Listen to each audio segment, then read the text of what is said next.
Gold trusted gold buyers తాకట్టులో ఉన్న బంగారాన్ని విడిపించి ఈ రోజు ఉన్న మార్కెట్ ధరకే కొనబడును. మరిన్ని వివరాలకు సంప్రదించండి 7771077720. శివలాల్ జయంతికి మంత్రి సీతక్క హాజరయ్యారు. మనతో పాటు ఒకసారి సీతక్క ఉన్నాడు, అక్కతో మాట్లాడిద్దాం. అక్క ఒకసారి చెప్పండి అక్క, ఎట్లా బాగా జరిగింది. రాష్ట్ర వ్యాప్తంగా కూడా మరి సేవాలాల్ మహారాజ్ గారి యొక్క జయంతి ఉత్సవాలు మా బంజారా సోదరులందరూ కూడా ఘనంగా నిర్వహించుకుంటున్నారు. ఎవరైనా కూడా వాళ్ళ పూర్వీకులకు మనం ఘనంగా నివాళులు అర్పించుకోవాలి, వాళ్ళ సేవలను కొనియాడాలి, గుర్తు చేసుకోవాలి. అదేవిధంగా భవిష్యత్ తరాలకు అందించాలి. గతంలో ఎవరు కూడా మహనీయుల గుండెల్లో ద్వేషం కానీ లేదా విద్వేషం కానీ లేదు. వాళ్ళందరూ కూడా వాళ్ళ జాతుల కోసం, హక్కుల కోసం పోరాడిన వాళ్ళు, లేదా శాంతి ఇలా సేవాలాల్ గారు మరి శాంతియుతంలో ఒక లైఫ్ ఎట్లా ఉండాలి అని చెప్పినటువంటి అనేక బోధనలు కూడా ఆదర్శవంతం. కాబట్టి సీఎం రేవంత్ రెడ్డి గారు ఈసారి 2 కోట్ల రూపాయలు కేటాయించడం, స్పెషల్ లీవ్ కూడా మన బంజారా సోదరులకు ఉద్యోగులకు కూడా ప్రకటించడం జరిగింది. ఈ ప్రాంగణంలో కొంత ల్యాండ్ కూడా అడగడం జరిగింది. కోడ్ ఉంది కాబట్టి నేను దాన్ని అఫీషియల్గా అనౌన్స్ చేయలేదు.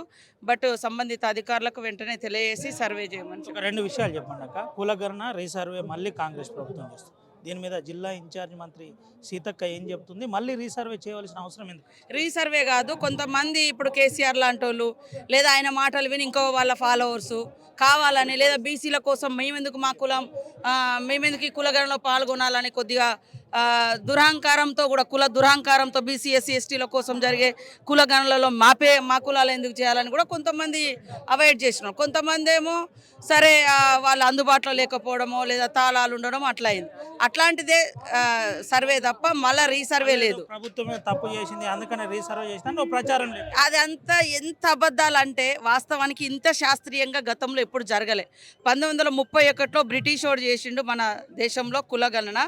ఆ తర్వాత మళ్ళీ ఇన్ని సంవత్సరాల తర్వాత రాహుల్ గాంధీ గారి నేతృత్వంలో మన రేవంత్ రెడ్డి గారు ఈ రాష్ట్రంలో 10 ఇండ్లను రోజు ఒక ఉద్యోగి, మరి ఎవరిని నమ్మాలి? ఉద్యోగికి, గవర్నమెంట్ ఉద్యోగికి చెప్పిండ్రు. గవర్నమెంట్ ఉద్యోగి తెచ్చిన డాటా తప్పు అంటున్నారంటే వాళ్ళు చేయలేదు, ఈ బీజేపీలు చేయాల్సి వస్తుంది దేశం అంతా. కాబట్టి ఈ 2 వ్యతిరేకిస్తూ ఉన్నాయి.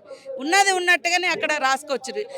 నా సెల్ఫ్ డిక్లరేషన్, నా క్యాస్ట్ నేను తప్పు చెప్పుకోను కదా, అది నేను సంతకం పెట్టి ఇచ్చిన. అంతకంటే ఇంకా వాళ్ళు పోయిన సరే ఏం చేసారు, కులగణన సమగ్ర సర్వే ఎక్కడ దుబాయ్ నుంచి అక్కడెక్కడ నుంచి పాపం జనాలను రమ్మంటే అందరూ వచ్చారు, చేయించుకున్నారు. ఏమన్నా ఉపయోగపడ్డది? మరి అదన్న వెబ్సైట్లో పెట్టిరా ఈ క్యాస్ట్ ఇంత ఈ క్యాస్ట్ ఇంత లేదు.